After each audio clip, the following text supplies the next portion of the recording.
Lyle Blackburn's most recent video is about something called the Marion County Monster, Aggressive Bigfoot Encounters, on location Jefferson, Texas. So this took place near Jefferson, which is, of course, the Bigfoot capital of Texas.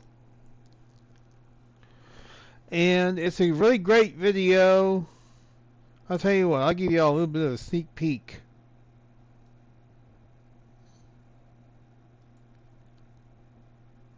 In August of 1965, on this very road, a young man was confronted by what he described as a 7-foot-tall ape covered in long hair. It emerged from these thick woods and chased him down the road on 2 legs.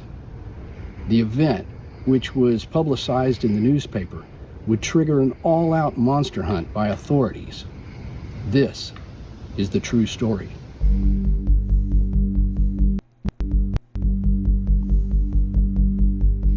On August 20th, 1965, at 4:30 in the afternoon, 13-year-old Johnny Maples was walking on a road in Marion County, north of the small town of Jefferson, when he heard a noise in the bushes. He thought it might be a friend who lived nearby, so he called out. When no one answered, he threw a few rocks into the bushes, figuring it was a small animal.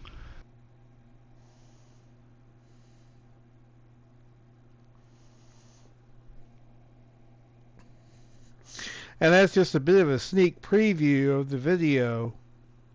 Pretty cool stuff.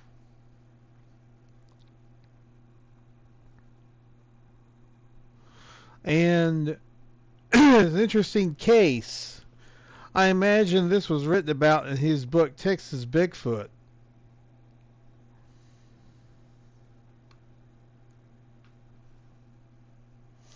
Which is a great book, by the way. All of Lyle's books are terrific and well worth reading. So, just go to monstrobizarro.com to get his books. Again, well worth reading. Here's another interesting article from LochNessMystery.blogspot.com. Marmaduke Weather Rail's Monster Tracks. It was before Christmas 1933 that big game hunter Marmaduke Weatherell announced through his sponsors, the Daily Mail, that he had found tracks of a large animal on the shores of Loch Ness. By the first week of January 1934, the Natural History Museum declared them to belong to a hippopotamus, and the whole expedition suffered from reputational damage, shall we say. Years later, Alistair Boyd tracked the origins of the tracks to a hippo foot ashtray now in the possession of Weatherell's grandson. The only question remaining of real interest is where this hoax had been perpetrated. The answer would seem to be anywhere on the south side of the loch, but there are some indicators which can help locate the spot.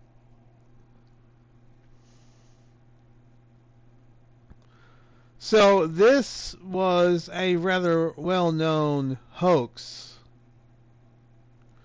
which took place not too long before another famous hoax, the surgeon's photograph, supposedly of the Loch Ness Monster. But it turned out to be a small toy submarine with a head attached to it, a fake head. Well, fake head and neck, I should say, which was placed out in the loch and photographed. So, it's an interesting article. Of course, I will include all links description down below. Finally, a couple of passings to pass on. Wally Hersom, who was the benefactor of the BFRO for quite a while. He was also a benefactor for the Olympic project.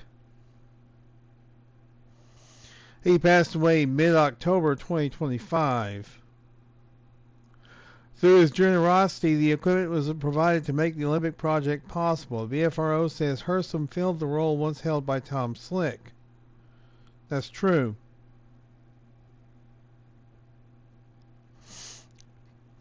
I met Mr. Hersom once in 2009 at the first Yakima Bigfoot Roundup. He was a friendly enough sort of fellow. It's not like I hung around with him or anything like that, but he was okay. He was a good guy. I liked him. And the other passing was Dr. Henner Fehrenbach. That has not been reported on the coalition yet, unfortunately. Hopefully that will be rectified soon. But Dr. Henner Fehrenbach, I didn't know him very well at all. I never met him.